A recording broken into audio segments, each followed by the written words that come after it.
Bună ziua, numele meu este Bucșa Ciprian și sunt consilier IPSO Agricultură pe județele Mureș și Bistrița-Năsăud. Astăzi ne aflăm în localitatea Moara de Jos, comuna Tăuren, județul Mureș. Alături de noi avem pe domnul Ghiță Șuteu, este administratorul societății Flori Agromil și administrează o fermă de familie cu activitatea de crescător de bovine de lapte. O să-l rog pe domnul Ghiță să ne spună câteva cuvinte despre activitatea sa. Este o fermă de familie de dimensiuni medii. Profilul este zootehnic, nu prea ne ocupăm cu cultura mare. Ceea ce producem noi în câmp este destinat strict fermei zootehnice pentru vaci. Momentan deținem un număr de peste 200 de capete de vaci, cu tineret, cu tot. Vrem să ne extindem. Fiind o fermă medie, nu putem să ne permitem ca și fermele mari să schimbăm repede utilajele. Am mers pe utilaje care să fie durabile în timp, să ne poată satisface cerințele și de asta am ajuns să achiziționăm acest Manitou. Din punctul nostru de vedere este un utilaj foarte bun, un utilaj fiabil, duce la economisirea timpului și a banilor fermierului. Și pentru asta îl recomand cu drag și sinceritate. Poate să fie achiziționat de orice fermier pentru că este un utilaj care face ceea ce spune că face.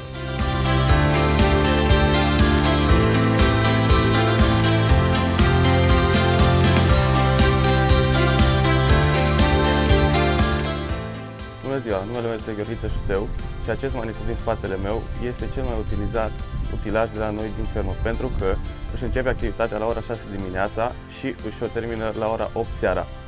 Noi am ales acest Manitou pentru 3 factori. Capacitatea de ridicare foarte mare, 4100 kg, pentru înălțimea de ridicare, 8 metri, și pentru presiunea hidraulică pe care o are și rapiditatea hidraulicii pe care o are.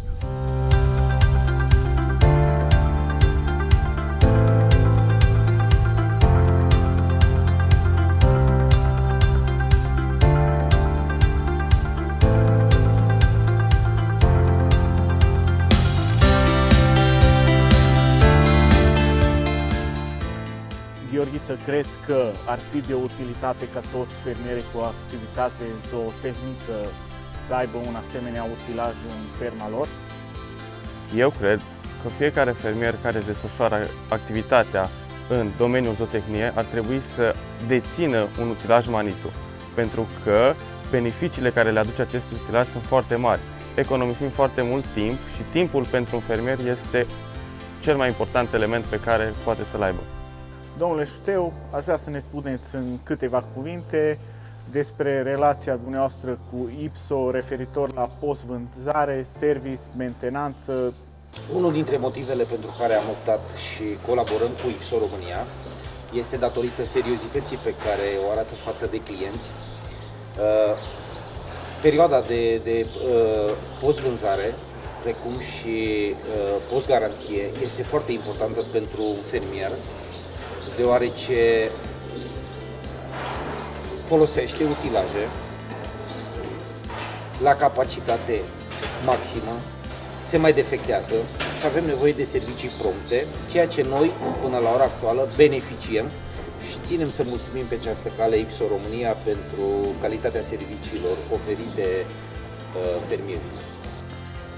Aș vrea să ne spuneți, nu în ultimul rând, cum vedeți dumneavoastră activitatea fermelor zootehnice în cadrul fermei de familie, așa cum este la dumneavoastră?